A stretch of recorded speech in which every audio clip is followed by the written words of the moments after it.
جو زیر سماعت رہا اس کو دیکھ رہے ہیں۔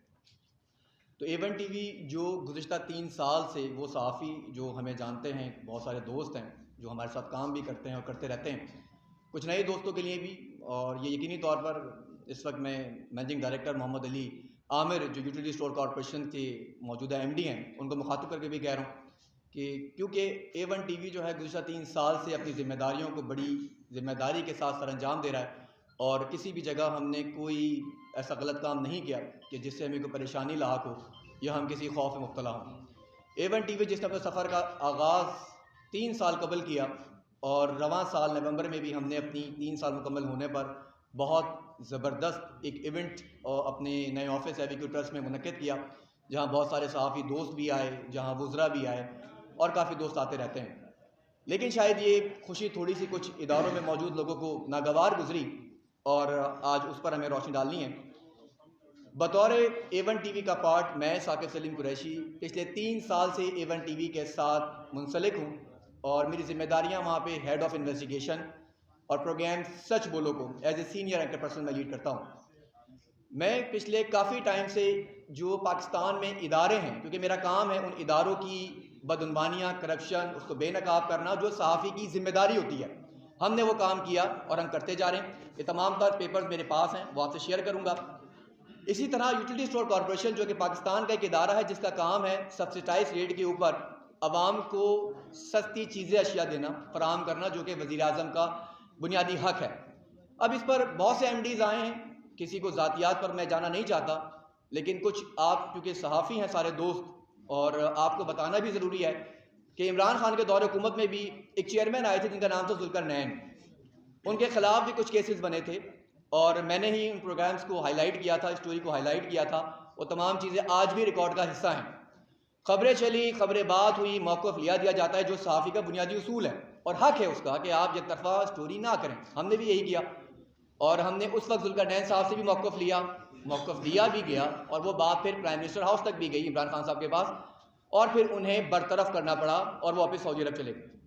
اس طرح مزید MD آئے، آتے رہے، جاتے رہے۔ ان سے پہلے MD تھے طاہر مغربی صاحب، ان کے ساتھ بھی کام کیا، کیونکہ میں اداروں کے ساتھ کام کرتا ہوں اور اداروں کے لیے کام کرتا ہوں، اس میں کوئی شرم کی بات نہیں ہے۔ کیونکہ ادارے جب لفظ استعمال کرتے ہیں تو مجھے یہ سمجھ نہیں آتا کہ اداروں کا مقصد کیا صرف حساس ادارے ہوتا ہے، یا اداروں کا مقصد وہ بھی ہوتا ہے جو پاکستان میں مزید ادارے ہیں، لائک یوٹیلیٹی اسٹور کارپوریشن ایک ادارہ ہے، اٹس آرگنائزیشن۔ جب ہم ادارہ لفظ استعمال کرتے ہیں تو اس سے کنسرن یہ ادارے ہیں۔ اب کیونکہ میری بیٹ بھی یہی اور ہر رپورٹر کی بیٹ ہوتی ہے کہ مختلف ڈپارٹمنٹس میں جاتا ہے، چاہے وہ سیکریٹریٹس ہو، اسٹیبلشمنٹ ڈویژن ہو، انڈسٹریز ہو، یا آپ کو کہیں بھی جانا ہوتا ہے تو ہم بھی جاتے ہیں۔ اسی تاثر سے کیونکہ یوٹیلیٹی اسٹور کارپوریشن پہ پچھلے 3 سال سے ہم کام کر رہے تھے اور مختلف اسٹوریز پر کام کر رہے تھے، اور یہ آئے بغیر چلتا رہا، کیسز FIA میں بھی ہیں، ریکارڈ کا حصہ ہے۔ اب جو موجودہ MD آئے، میں ڈائریکٹ ان کی طرف آتا ہوں، جن کا نام ہے محمد علی عامر، جو managing director utility store corporation ہے اس وقت۔ یہ MD صاحب پنجاب سے آئے ہیں۔ یہ MD صاحب اس وقت موجودہ وزیر اعظم شہباز شریف صاحب کے دستے خاص ہیں۔ یہ وزیر اعظم کے ساتھ جب وزیر اعلیٰ پنجاب رہے شہباز شریف صاحب، تو ان کے ساتھ یہ وہاں پہ اپنی اسپیشل ذمہ داریاں سر انجام دیتے رہے۔ ان MD صاحب کے اوپر بہت سے کیسز ہیں، ان کی تفصیل میں نہیں جاؤں گا کیونکہ آلریڈی وہ معاملات عدالتوں میں ہیں اور کہیں مطلوب بھی رہیں گے۔ بہرحال اب کیونکہ میں یوٹیلیٹی اسٹور پہ کام کر رہا تھا تو میں نے گزشتہ 3 ماہ میں اس کی تعطل کو ذرا تیز کیا، اور ایک اسٹوری جس پر میں کام کر رہا تھا، اس اسٹوری کا خلاصہ یہ ہے کہ یوٹیلیٹی اسٹور کارپوریشن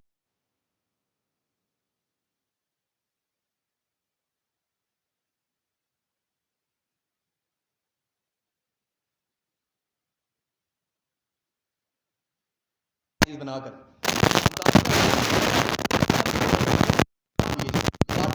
لیکن مختصر واردات پر آ رہا ہوں۔ پہلی واردات کیونکہ میں نے پروگرام کنڈکٹ کیا سپٹمبر میں، اکتوبر میں، اور لاسٹ میں نے کیا نومبر میں، جس کے بعد نواز مصر صاحب کے خلاف قانونی کارروائی کی گئی۔ وہ تمام قانونی نکات پر پردہ اٹھائیں گے چودھری صاحب یہاں پر، میں آپ کو صرف اس سے متعلق بتا دوں کہ ہوا کیا۔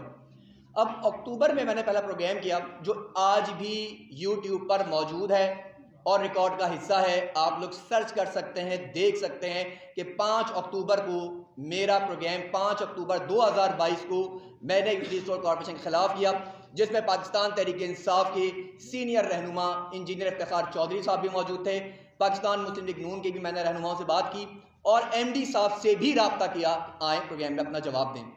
واردات ان کی یہ ڈلتی ہے جی کہ ایم ڈی صاحب کا بہت فرنٹ مین ہے، لیکن ایک فرنٹ مین میں چاہتا ہوں کہ آپ دوست، کیونکہ ہم سے تو بات کرنے سے وہ گھبراتے ہیں، کیونکہ کاغذات میرے پاس ہیں اور جو لوگ چاہتے ہیں میں ان کو بھی دینے کو تیار ہوں، ان سے پوچھا جائے کہ طاہر تگہ کون ہے، یہ طاہر تگہ کون ہے، یہ طاہر تگہ کس کا فرنٹ مین ہے، کس کے لیے کام کرتا ہے، یہ میرا بنیادی سوال تھا، ہے اور رہے گا۔ طاہر تگہ اس وقت ملتان میں ڈپیوٹ ہے اور وہ زونل مینیجر ملتان ہے، یہ ایم ڈی کا خاص آدمی ہے، یہ بھی پنجاب سے ڈیپوٹیشن پہ رہا اور پنجاب سے ہی کام کرتا رہا ہے۔ اب کیونکہ جو نواز صاحب کے الزامات لگائے گئے، جو کہ ایم ڈی نے ایف آئی آر میں استعمال کیا کہ جی انہوں نے ان کو یہ کہا کہ کچھ لوگ ٹرانسفر کروانے ہیں، تو جی وہ پروگرام میں نے کنڈکٹ کیا 5 اکتوبر کو، اس کے بعد 27 اکتوبر کو میں نے کیا اور بیچ میں اخبارات میں سرخیاں لگتی رہی ہیں۔ اب کچھ نام میں آپ کو بتانے لگا ہوں، وہ ہم آپ کو جو پریس ریلیز دیں گے اس میں موجود ہیں، میں فراہم بھی کروں گا۔ یہ جو طاہر تگہ ہے جی، یہ فرنٹ مین ہے مینیجنگ ڈائریکٹر کا، ذمہ داری سے کہہ رہا ہوں، مجھے کوئی خوف نہیں ہے، ایم ڈی صاحب جہاں جانا چاہتے ہیں جائیں، جہاں بلائیں گے وہاں بھی آنے کو تیار ہوں۔ 5 لوگ اور ان کی دہاڑیاں لگائی گئیں کہ زونل مینیجر کی تعیناتی کا ریٹ 10 لاکھ روپیہ، آر ایم مینیجر کی تعیناتی کا ریٹ 5 لاکھ روپیہ، اور ویئر ہاؤس پہ اگر آپ کو اپنا بندہ مسلط کرنا ہے اس کا ریٹ 3 لاکھ روپیہ۔ ملک بھر میں تقریباً ان کی موجودگی میں 2 مہینوں میں 62 تبادلے اور ٹرانسفرز ہوئے ہیں، 62، یہ تمام ڈاکومنٹس میرے پاس ہیں، ان سب نے پیسے دیے ہوئے ہیں۔ اب کچھ نام دے رہا ہوں، چاہوں گا کہ آپ اس کو دیکھیں۔ پہلا نام انور بلوچ، زونل مینیجر کراچی، 10 لاکھ روپے اس نے دیے۔ اب اگر میں جھوٹا ہوں، میری خبر جھوٹی ہے، میں چاہتا ہوں یہ بندہ آج بھی کراچی میں ہے، اس کا ریکارڈ چیک کیا جائے کیا اس نے ایم ڈی کو پیسے دیے یا نہیں۔ رشوت۔ دوسری بات، آصف منور ریجنل مینیجر سکھر، عبد السمی ریجنل مینیجر کراچی جس نے 5 لاکھ روپے دیے۔ شیخ وحید کو تعینات کیا گیا ریجنل مینیجر سی، اس نے 5 لاکھ روپے دیے۔ Naveed Nasrullah regional manager Rawalpindi تعینات کیا گیا، 5 لاکھ روپے دیے۔ Warehouse incharge Multan, Vehari, Layyah, Muzaffar گڑھ اور ملک بھر میں نہ جانے کتنے، جہاں 3-3 لاکھ روپے پر یہ 62 لوگوں کو ٹرانسفر کیے گئے۔ یا تو ان سے پہلے والے ایماندار نہیں تھے یا یہ شہزادہ ایماندار ہیں۔ بہرحال یہ ایک تحقیقات ادارے نے کرنی ہے اور ہم چاہتے ہیں کہ ادارے تحقیقات کریں۔ جس خبر کو جب میں نے بے نقاب کیا اور ان سے موقف مانگنے کے لیے رابطے کیے تو انہوں نے اس طرح کی الزام تراشیاں شروع کر دیں، ڈاکومنٹس میرے پاس موجود ہیں۔ دوسری واردات اس ایم ڈی صاحب نے بڑے پیار سے کی، کیونکہ طاہر تگہ کا نام اس لیے لے رہا ہوں کہ طاہر تگہ خود کرپشن کے کیس میں سابق مینیجنگ ڈائریکٹر طلحہ مغربی نے انہیں سسپینڈ کیا، ان کے خلاف محکمہ انکوائری لگی، وہ کاغذات آج بھی یوٹیلیٹی اسٹور کارپوریشن میں موجود ہیں۔ اب یہاں پر جو دوسری واردات ڈلتی ہے، کیونکہ ایم ڈی صاحب کے پاس دستخط کی شاید اتھارٹی ہے، لیکن شاید پڑھنے میں معذرت کے ساتھ ناقص ہیں، انہیں پتہ نہیں ہے انگریزی اور اردو میں کتنا فرق ہے۔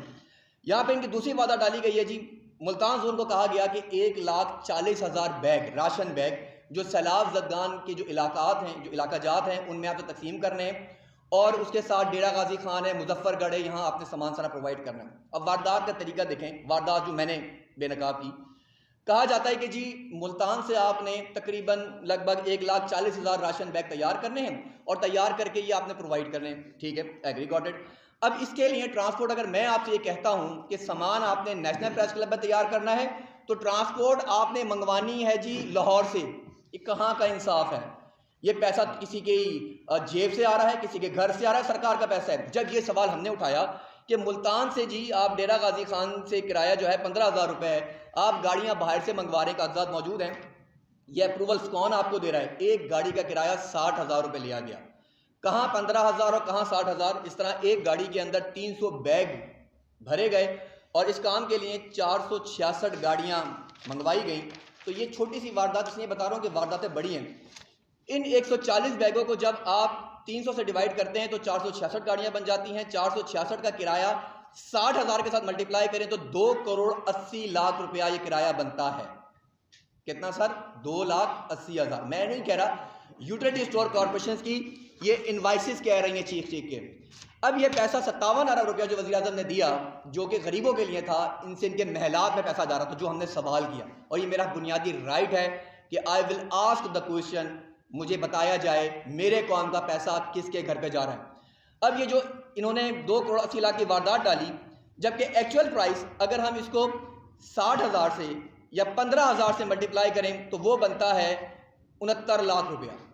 69 لاکھ روپیز. تو 2 کروڑ 10 لاکھ روپے کی سیدھی واردات ملتان کے زونل مینیجر جو کہ فرنٹ مین ہے مینیجنگ ڈائریکٹر کا اس نے ڈالی اور پیسہ ڈیوائیڈ ہوا. اس کے بعد اگلی واردات ڈالی جاتی ہے جی جو پیکنگز ہم کرتے ہیں جس میں ہم نے راشن کو پیک کرنا ہے, ہم نے سامان کو پیک کرنا ہے. تو آپ صحافی میرے دوست مجھ سے زیادہ بہتر جانتے ہیں کہ پیپرا رولز کیا کہتا ہے, ٹینڈر کی کیا شکایات ہیں, ٹینڈر کی پالیسیز کیا ہیں. سرکاری ادارے کو ٹینڈر کرنا ہوتا ہے, لیکن یہاں پہ مینیجنگ ڈائریکٹر نے ان تمام چیزوں کو بائی پاس کیا. کوئی ٹینڈر نہیں کیا گیا, کچھ نہیں کیا گیا, اور اس مد میں جناب کی جو جیب میں پیسہ گیا وہ تقریباً 1 کروڑ 70 لاکھ روپے گیا. کوئی پرسان حال نہیں ہے. یہ صرف آپ کو, اس کے علاوہ پشاور, کراچی, ملتان, فیصل آباد, لاہور, گجرانوالہ, یہ بہت سارے زونز ہیں جہاں یہ کرپشن کی گئی ہے. اب اس بنیاد کے اوپر محمد نواز وسطوی صاحب کو کہا گیا کہ ٹرانسفر کے اوپر جنہوں نے زور ڈالا, تو وہ میں نے آپ کو جواب دیا کہ ٹرانسفر کی حد تک یہ دیہڑی بات تھی, اور اس دیہڑی کے اوپر ان کو کیونکہ برداشت نہیں ہو رہا تھا, ہم کھل کے سامنے آ رہے تھے. اگلی بات میں آپ کو بتانا چاہتا ہوں, آپ میں ہم سب تنخواہ دار لوگ ہیں, ہمارے پاس کوئی یلو منی نہیں ہے, ہم کوئی بلیک منی پہ کام نہیں کرتے. آپ کے گھر میں جو گھی تیل استعمال ہوتا ہے یا جو میں استعمال کرتا ہوں, ہم مناسب قیمت پر گھی لینا چاہتے ہیں. یوٹیلیٹی اسٹور کارپوریشن کے اوپر وہی بندہ جائے گا جو سبسڈی لینے جائے گا. اب جب حکومت ایک سبسڈی دے رہی ہے جس کا مقصد یہ ہے کہ آپ مہنگی اشیاء خرید رہے ہیں تو سستے داموں عوام کو دی جائے, باقی پیسہ حکومت نے دینا ہے. ان کی دیہڑی سنیں جی, وہ ہمیں کہتے ہیں کہ یوٹیلیٹی کارپوریشن مینیجنگ ڈائریکٹر صاحب وہ آرڈر دیتے ہیں, میں کمپنی کا نام نہیں لیتا, لیکن ایک کوالٹی کا گھی جو ہے جو مارکیٹ میں تک 520 اور 530 روپے کا اویلیبل ہے 1 kg کا بیگ, وہ بیگ ان کو خریدنا ہے, اور یہ خرید رہے ہیں بی کوالٹی کا بیگ جس کا مارکیٹ پرائس ہے 420 روپیہ. یہ 420 کا گھی 420 ہی کرتے ہوئے ملٹی نیشنل کمپنی سے خرید رہے ہیں جس کی قیمت لگائی جا رہی ہے 580 روپیہ, اور ہم کو دے رہے ہیں بی برانڈ کی ٹائر 2 کا. یہ بھی میں نہیں کہہ رہا, یہ بھی کہہ رہے ہیں ان کی یوٹیلیٹی اسٹور کارپوریشن کی چیف کے انوائسز. نو ٹینڈر, نو اینی تھنگ, نو پیپرا رولز, اور 580 روپے میں 420 روپے والا گھی خرید کر آپ کو اور مجھ کو دیا جا رہا ہے, اور اس گھی کے اوپر 120 روپے کمیشن ان کی جیب میں جا رہا ہے. یہ پورے ڈاکومنٹس میرے پاس موجود ہیں. جب ہم پروگرام کرتے ہیں 27 تاریخ کو ایک کمپلین لانچ ہوتی ہے, یہ کمپلین میرے پاس ہے جو ہم نے فارورڈ بھی کی. اس پر انتظامیہ جاگتی ہے, حرکت میں آتی ہے, موومنٹ ہوتی ہے, یہ خبر پہنچتی ہے پرائم منسٹر ہاؤس تک, اور جہاں سے نوٹس سرف ہوتا ہے کہ کارروائی کی جائے, فی الفور وہ خاموشی اختیار کرتے ہیں, اور ہمیں فون آتے ہیں, ہمیں کہا جاتا ہے ثاقب قریشی کے پروگرامز بند کیے جائیں, ثاقب قریشی کو برطرف کیا جائے, ادروائز ہم ثاقب کے خلاف جائیں گے. میرا CEO, میں شکر گزار ہوں محمد نواز وسطوی صاحب کا کہ انہوں نے کسی بھی پریشر میں آئے بغیر ڈٹ کر مقابلہ کیا اور واضح طور پر ان کو پیغام دیا, اگر ثاقب نے آپ کو بلیک میل کیا ہے, ثاقب نے آپ سے کچھ لین دین کی ہے, آپ آئیں, دروازے کھلیں, لیکن ہم سچ سامنے لائیں گے. میں ثاقب کو نہیں نکال سکتا, and I really appreciate our CEO. اس کے بعد واردات ڈلتی ہے جی کہ پیسوں کی جو تبادلے ہیں وہ کیسے ہونے ہیں, اس کی بھی پوری کہانیاں ہمارے پاس موجود ہیں. اب جو پیکنگ ریٹ ہے جو خود یوٹیلیٹی اسٹور کارپوریشن کی جانب سے بنایا گیا ہے, حکومت پاکستان کی جانب سے بنایا گیا ہے, جو ہم سوال کرتے رہیں اور آج بھی سوال کر رہے ہیں. آپ کوئی بھی پیکنگ کرتے ہیں اس کا ایک ریٹ ہے 20 روپیہ 25 روپیہ جو کہ آپ نے مزدوری دینا ہوتی ہے. یہ میں نہیں کہہ رہا, یوٹیلیٹی اسٹور کارپوریشن کے اپنے ڈاکومنٹس کہہ رہے ہیں. ڈاکومنٹس میں کہاں سے لاتا ہوں, کیسے لاتا ہوں, یہ کوئی بھی صحافی اپنی سورس نہیں بتاتا, چاہے کوئی بھی ہو, اور نہ آپ مجھ سے پوچھ سکتے ہیں. اسی بات پہ پریشر رہا کہ آپ کو ڈاکومنٹس کون دے رہا ہے. میں آج بھی ذمہ داری سے کہہ رہا ہوں کہ میں اداروں میں جاتا ہوں, میں اداروں کے ساتھ کام کرتا ہوں, میں اداروں کے لیے کام کرتا ہوں, میں ڈاکومنٹس وہیں سے لیتا ہوں, لیکن میں کسی کو جواب دہ نہیں ہوں. یہ میری سورس ہے. اگر آپ کے باپ میں دم ہے آپ ڈھونڈیں, میں آپ کو کہتا ہوں یہ بات. دوسری بات, اس پہ وہ کہتے ہیں 20 روپے کے ڈاکومنٹڈ لکھا ہوا ہے یوٹیلیٹی اسٹور کارپوریشن کے اوپر کہ آپ نے پیکنگ کا ریٹ دینا ہے. موصوف کمیشن کمانے کے لیے, رشوت بازاری کرنے کے لیے 120 روپے کا, سر 120 روپے مزدوری دی جا رہی ہے, جس کی کیلکولیشن اگر آپ ملٹیپلائی کریں تو انہوں نے وہ 120 روپے پہ جو آمدن کمایا وہ کمایا 98 لاکھ روپیہ, یعنی 1 کروڑ میں شاید 2 لاکھ کا, 98 لاکھ روپے. یہ صرف ایک اسٹور کا ہے, ادروائز ملک بھر میں 1000 یوٹیلیٹی اسٹور کارپوریشن موجود ہیں جن کے یونٹس موجود ہیں. آج آپ کے اسلام آباد میں کچھ لوگوں کو میں ایسے بھی جانتا ہوں جو ہیلتھ سیکٹرز میں کام کر رہے ہیں, اور وہ اسٹور سے کیا کیا اٹھا رہے ہیں ان کو بھی بے نقاب کریں گے. بہرحال 27 تاریخ کو میرا آخری پروگرام ہوتا ہے اور اس کے بعد ایک یہ لیٹر جاری ہوتا ہے اس پروگرام کے بعد یوٹیلیٹی اسٹور کارپوریشن میں, اور انہیں بتایا جاتا ہے کہ آپ کی کرپشن بے نقاب ہونے لگی ہے. آپ فل فور جو یوٹیلیٹی اسٹور کارپوریشن کا جو جینون ریٹ ہے اس کی انوائسز بنا کے دوبارہ بھیجیں, یہ ریکارڈ کا حصہ ہے. وہ اگر آپ کو نہیں دیں گے میں آپ کو دینے کو تیار ہوں, اور وہ ساری اوریجنل انوائسز جو ہمارے پاس موجود ہیں. 2 نومبر کو میں آخری سٹوری لگاتا ہوں یوٹیلیٹی اسٹور کارپوریشن کی, یہ میرے پاس موجود ہے, جس میں ایم ڈی کو پھر باور کرواتا ہوں, اور ایم ڈی مجھے فون کر کے نہ صرف بدتمیزی کرتا ہے, گالم گلوچ کرتا ہے, ابیوز لینگویج استعمال کرتے ہیں, اور میں انہیں سمجھاتا ہوں کہ آپ بہتر ہے اگر آپ نہیں چاہتے کہ میرے پروگرام میں آئیں, اگر آپ موقف دینا نہیں چاہتے وہ آپ کی مرضی ہے, لیکن کوئی اور اینکر جو ہمارے پاس موجود ہے ان میں سے کسی سے پروگرام کرنا چاہتے ہیں تو آپ کی مرضی, آپ کر سکتے ہیں. بٹ انہوں نے بدتمیزی کی, دھمکیاں لگائیں, اور آخر میں انہوں نے, کیونکہ 2 نومبر کو یہ میری آخری سٹوری لگی ہے, اس کے بعد ہمارے آفس میں ایک سیرمنی ہوتی ہے, کیونکہ 3 سال مکمل ہوتے ہیں. نواز وسرا صاحب کے کافی گیسٹ آتے ہیں, آپ دوست آتے ہیں, ہمارے دوست آتے ہیں. 17 نومبر کی شام 11:30 بجے نواز وسرا صاحب روٹین کے مطابق اپنے گھر کے لیے روانہ ہوتے ہیں. سی سی ٹی وی کیمراز لگے ہوئے ہیں, وہاں ہمیں نظر آتا ہے کہ کس طرح کچھ لوگوں نے ہمارے آفس کی ریکی کی, آ کے نواز صاحب کو باقاعدہ فالو کیا, اور وہ وہاں سے نکل جاتے ہیں. 12:30 بجے نواز صاحب کو اغوا کیا جاتا ہے ان کے گھر کی حدود کے قریب, جہاں ایک جعلی ناکہ لگایا گیا اور یہ پولیس گردی کا واقعہ کیا گیا, اور اس کے بعد انہیں نامعلوم مقام پر منتقل کر دیا گیا. پوری رات فیملی تشدد کا شکار رہی, ہم سے بھی رابطے ہوئے. ظاہر ایک نارمل بندہ گھر پہنچتا اس کا ٹائم ہوتا ہے, لیکن اس ٹائم کے بعد پریشانیاں شروع ہو جاتی ہیں. رات ڈھونڈتے رہے, کوئی رابطہ نہ ہو سکا. صبح ارلی ان مارننگ ہم نے 15 پہ اطلاع کی, ان سے رابطہ کیا, انہیں بتایا گیا کہ جی ہمارے سی او صاحب لاپتہ ہیں. ہمیں تو یہ تھا کہ شاید پروگرامس کرتے رہتے ہیں, کسی دوست کی کوئی مہربانی ہوگی, لیکن یہ مہربانی وہاں سے نہیں ہوئی, یہ جہاں سے مہربانی ہوئی بعد میں علم ہوا. اب جب 15 کے اوپر ہم نے اطلاع دی, کچھ پتہ نہیں چل سکا, پھر ہم تھانے سیکریٹریٹ گئے, میں خود گیا, درخواست کی کاپی میرے پاس موجود ہے جو میں لے کے گیا ہوں, یہ بھی آپ کو دیں گے ہم. جب ہم تھانے پہنچتے ہیں اور داخل ہوتے ہیں تو ظاہر ایون ٹی وی کی گاڑی میں گئے تو پولیس تھوڑی سی ہمیں اس کی حرکتیں ایسی محسوس ہوئی کہ یار یہ بھاگ دوڑ کر رہے ہیں, ایسا کیا ہو گیا, شک سا فیل ہوا. ہم نے خود ڈھونڈنا شروع کیا تو ہمیں نواز وسرا صاحب کی گاڑی AKH 660 ہمیں کھڑی ہوئی نظر آتی ہے بیک یارڈ میں مسجد کے ساتھ سیکریٹریٹ تھانے میں پیچھے چھپا کے. جب گاڑی نظر آ جاتی ہے ہم ان سے پوچھتے ہیں بھائی یہ گاڑی تو یہاں کھڑی ہے, بندہ کدھر ہے؟ ہمیں کہا جاتا ہے کہ جی ہم کو نہیں پتا بندہ کہاں ہے, جبکہ ہم 1 گھنٹے سے ان کو ڈھونڈ رہے تھے تھانے کے اندر ہی, تو نہیں بتا رہے تھے. جب گاڑی مل جاتی ہے تو کہتے ہیں کہ جی جو لوگ لائے تھے وہ گاڑی چھوڑ گئے, بندے لے گئے. ہم نے کہا جی کون سے لوگ لے کے گئے, ہمیں بتایا جائے کون سے لوگ ہیں, پیچھے کون سی طاقت ہے جس نے میری سی او کو اٹھایا ہے. کوئی جواب نہیں. ہم درخواست دیتے ہیں, ہم سے درخواست وصول نہیں ہوتی, اور تقریباً یہ معاملہ 3 ساڑھے 3 4 گھنٹے چلتا رہتا ہے. پھر ہم آئی جی صاحب کو درخواست دیتے ہیں اور معلوم چلتا ہے جب تھانے کو, تو پھر وہ تھانے میں شور بھی ہم نے کیا, احتجاج ریکارڈ کروائے دوستوں کے ساتھ مل کے. پھر نواز صاحب کو بتایا جاتا ہے کہ جی ہم نے رکھا ہوا ہے, حبس بیجا میں 18 گھنٹے رکھا گیا. پولیس گردی کا واقعہ کیا گیا, کوئی FIR نہیں تھی, کچھ نہیں تھا, مینیجنگ ڈائریکٹر نے پورا مینیج کیا. اب اس کے بعد کیا ہوا وہ تمام تر تفصیلات آپ کو ہمارے جو لیگل ٹیم کے ایکسپرٹ ہیں وسیم بہادر صاحب وہ آپ کو دیں گے, اور پھر جو بھی آپ کے سوال ہوں گے ان کا جواب میں انشاءاللہ بعد میں دوں گا. وسیم صاحب.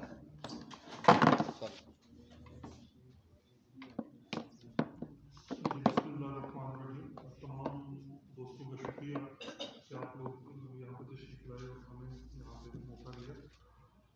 جو 17 اور 18 نومبر کی رات یہ واقعہ پیش آیا, محمد نواز وسرا صاحب جس طرح سے ثاقب صاحب نے بتایا کہ وہ یہاں سے نکلے اپنے آفس سے, اور وہ جب اپنے گھر کی طرف جا رہے تھے تو ان کو رستے میں اغوا کر لیا گیا, ان کو حبس بیجا میں رکھا گیا, ان کو مارا پیٹا گیا, ان پہ تشدد کیا گیا, ان کے چہرے پہ کپڑا چڑھا کے ان کو ایک نامعلوم مقام پہ شفٹ کر دیا گیا. اور جب وہ وہاں پہ اس حد تک ہی محدود نہیں رہے, ان کے بھائی نے فوری طور پہ رات کو جب ان کو پتہ چلا وہ گھر نہیں پہنچ سکے, آفس میں رابطہ ہوا, وہ آفس سے جا چکے تھے, تو جب وہ گھر نہیں پہنچے تو ان کی فیملی نے, ان کے بھائی نے پولیس سے 15 پہ رابطہ کیا, ان کو انفارم کیا گیا, لیکن اس کے اوپر کوئی کارروائی نہیں ہوئی. ویری نیکسٹ ڈے دن کو تقریباً 12:30 بجے تک جب یہ لوگ وہاں پہ گئے, صحافی دوست وہاں پہ گئے, انہوں نے جا کے ان سے پتہ کیا تھانے والوں کو, انہوں نے کہا جی ہمارے پاس نہیں ہے. انہوں نے ایک ریٹن اپلیکیشن دی ان کو, اس ریٹن اپلیکیشن کے اوپر بھی کوئی کارروائی نہیں ہوئی. انہوں نے وصول کر لی, بلکہ انہوں نے کہا جی کہ ہمارے پاس نہیں, نہ ہی ہمیں پتہ ہے. وہ اپلیکیشن وہاں پہ پراپرلی ریسیو ہوئی. اس کے بعد جب ان کو پتہ چلا کہ وہ تو انہی کی کسٹڈی میں ہیں تو ایک آئی جی صاحب کو اپلیکیشن دی گئی. آئی جی صاحب نے وہ اپلیکیشن جب لی تو اس کے بعد ان کو جب یہ محسوس ہوا کہ اب یہ اس کے اوپر پروسیڈنگز جو ہیں وہ آگے چلنا شروع ہو گئی ہیں اور یہ تو آگے معاملہ جو ہے وہ کورٹس کی طرف جا رہا ہے اور ہائی اپس کی طرف جا رہا ہے, تو انہوں نے فوری طور پہ پرانی اس کے اوپر روز نامچہ روکا ہوا تھا. یہ سارا وقوع جو ہے وہ دن کے ٹائم پہ ہوتا رہا. یہ جاتے رہے 12:30 بجے یہ وہاں پہ گئے پولیس کے پاس, انہوں نے اپلیکیشن دی, ریسیو کی, لیکن اسٹانشنگلی جب ایف آئی آر ہوئی تو اس ایف آئی آر کے اندر جو ٹائم مینشن ہے وہ 8:30 بجے کا ہے صبح. 8:30 بجے وہ کہتے ہیں کہ ہم نے ان کو اریسٹ کر لیا ہے اور ان کے خلاف یہ ایف آئی آر دے دی. اب اس کے بعد very next day police bound تھی کہ وہ 24 گھنٹے کے اندر جب انہوں نے اس کو اریسٹ کر لیا تھا تو وہ ان کو کنسرن میجسٹریٹ جو ہے اس کے پاس لے کے جاتے, اس کے پاس پیش کرتے, لیکن انہوں نے ایسا نہیں کیا. انہوں نے 2 دن تک ان کو اپنی کسٹڈی میں رکھا. دوسرے دن جب ان کو پیش کیا پولیس کے میجسٹریٹ صاحب کے پاس, وہاں پہ ہم نے آرگو کیا, ہم نے اس کو کنٹیسٹ کیا, لیکن وہاں پہ پولیس کا موقف یہی تھا. وہ جو اپلیکیشن ہے وہ بڑی اسٹانشنگ اپلیکیشن ہے, اس کے بڑی سرپرائزنگ اپلیکیشن ہے جس کے اوپر ایف آئی آر درج ہوئی. جو ایف آئی آر کا سبسٹنس ہے وہ بڑا اسٹانشنگ ہے. اس کے اندر موقف یہ اختیار کیا انہوں نے, جو اپلیکیشن دی ہے وہ جی ایم ہے یوٹیلیٹی سٹورز کے, ان کی طرف سے ہے, اور جو ان کا موقف ہے وہ یہ ہے کہ ایم ڈی یوٹیلیٹی سٹورز کو نواز صاحب نے کالز کی اور ان کو مختلف جگہوں پہ بلایا اور ان سے جو ہے وہ کوئی ان سے ساتھ امپرسونیشن کی, چیٹنگ کی, اور وہ اپنے آپ کو کسی ادارے کا جو ہے وہ ملازم اعلیٰ افسر جو ہے وہ شو کرتے رہے. یہ امپرسونیشن انہوں نے کی. تو وہ جب سارا معاملہ ہوا, ایف آئی آر ہوگی, ہم نے وہاں پہ کنٹیسٹ کیا. ہم نے کہا جی کہ ان کے پاس کوئی ایک پروف ہے کہ ہم نے ان سے کوئی کانٹیکٹ کیا ہو, ہم نے ان کو کوئی بلایا ہو کہیں پہ, ان کے ساتھ کوئی ملاقات ہوئی ہو, تو اس کا ڈیفینیٹلی ریکارڈ ہوگا. ان کے پاس بھی ہوگا, ہمارے پاس بھی ہوگا. ہمارا ٹیلی فون آپ کے قبضے میں ہے, ہماری گاڑی آپ کے قبضے میں ہے, ڈرائیور سمیت ان کو اریسٹ کیا گیا تھا جس کے اوپر کوئی ایلیگیشن نہیں تھا. تو وہ ساری چیزیں انلیگل ہیں. جب وہ ساری چیزیں ہو گئیں, وہ اس کے اوپر 2 دن کا ان کو مزید ریمانڈ ملا. انہوں نے کہا جی کہ 2 دن مزید انویسٹیگیٹ کر لیں. 2 دن بعد منڈے کو جو لاسٹ سوموار گزرا ہے, اس دن صبح جب ان کو پیش کیا گیا تو وہاں پہ بھی یہ کوشش کی گئی. جو اٹیمپٹ تھی ان کی وہ تھی کہ جو روٹین میں جس ٹائم پہ ریمانڈ کے لیے ملزمان کو لے کے آیا جاتا ہے کورٹ میں, اس سے ہٹ کے ارلی مارننگ ان کو جو ہے وہ پیش کیا گیا وداؤٹ اینی انٹیمیشن. ان کو کسی کو انفارمیشن نہیں تھی, لیکن ہمیں شک تھا کہ وہ ایسا کریں گے, ہمیں ڈاؤٹ تھا پہلے سے. ہم نے اس کو وہاں سے پہلے اپنے جو لوگ تھے ان کو وہاں پہ اپوائنٹ کیا تھا کہ آپ اس کو دیکھیں کہ اگر وہ آئیں ہماری غیر موجودگی میں تو ہم اس کو تاکہ کنٹیسٹ کر سکیں. تو وہاں پہ پھر بڑی دلچسپ صورتحال پیدا ہوئی. وہاں پہ یہ چیزیں ثابت ہوئیں کہ وہ جو تمام پروسیڈنگز کی گئیں وہ تمام کی تمام انلیگل تھی. ان کے خلاف جو ایف آئی آر درج کی جس اپلیکیشن کی بیسس کے اوپر وہ ایف آئی آر درج ہوئی, وہ اپلیکیشن جو ہے اس کے اوپر بھی جو کمپلیننٹ بنے, جو خود ساختہ مدعی بنایا گیا جن جی ایم صاحب کو, اس اپلیکیشن کے اوپر ان کے دستخط تک موجود نہیں تھے. اتنی اجلت میں یہ ساری کارروائی کی گئی تھی کہ وہ درخواست کا خود ہی پرنٹ نکالا پولیس نے, خود ہی اپنے پاس جو ہے اس کی بیسس کے اوپر ایف آئی آر درج کر دی, اور اس ایف آئی آر اس اپلیکیشن کے اوپر جو مدعی ہے اس کے دستخط نہیں ہے. جو ایم ڈی ہے جس کا وہ الیج کر رہے ہیں کہ انہوں نے چیٹنگ کی, امپرسونیشن کی, اس کا کوئی اسٹیٹمنٹ کبھی ریکارڈ نہیں ہوا. اور کورٹ نے اسپیسیفک کویشچن کیا, وہ کویشچنز جو ہیں وہ اس آرڈر شیٹ کے اندر بھی مینشنڈ ہیں جس کے اندر ان کو ڈسچارج کیا گیا اور فوری طور پر ریلیز کرنے کا آرڈر کیا کورٹ نے. اس کے اندر بڑا اسپیسیفکلی جو انویسٹیگیشن آفیسر تھے ان سے پوچھا گیا کہ آپ نے ان کو شامل تفتیش کیا ہے, جو مدعی ہے جس کے ساتھ چیٹنگ ہوئی ہے وہ بندے آپ کے پاس کبھی آئے ہیں؟ انہوں نے کہا جی کہ ہمارے پاس تو وہ کبھی نہیں آئے, ہم تو ان کو بلاتے ہیں وہ آتے ہی نہیں ہیں. ان کے پاس کوئی ایویڈنس ہے؟ انہوں نے کہا جی کوئی ایویڈنس نہیں ہے. انہوں نے کہا جی کہ آپ کے پاس انہوں نے کوئی ایویڈنس پیش کی ہے؟ انہوں نے کہا جی کوئی ایویڈنس نہیں پیش کی. تو انہوں نے کہا کہ ان کو گرفتار کیوں رکھا ہوا آپ نے؟ فوری طور پہ ان کو ریلیز کرنے کا آرڈر کیا گیا, لیکن ان کے وکلاء کی طرف سے ایک وکالت نامہ پیش کیا گیا. انہوں نے کہا جی ہم کنٹیسٹ کریں گے, ہم اس کے اوپر ہمارے آرگومنٹ سنے جائیں, ہم ان کو پیش کر دیتے ہیں, دونوں کو, ایم ڈی کو بھی جی ایم کو بھی ابھی پیش کر دیتے ہیں. ان کو بھی کورٹ نے ٹائم دیا, ایک اور اپرچونٹی دی کہ اگر آپ کے پاس کوئی ایویڈنس ہے تو ابھی لے آئیں. ایم ڈی صاحب اور جی ایم صاحب ان پرسن وہاں پہ پیش ہوئے along with their counsels. انہوں نے وہاں پہ جو وکالت نامہ دیا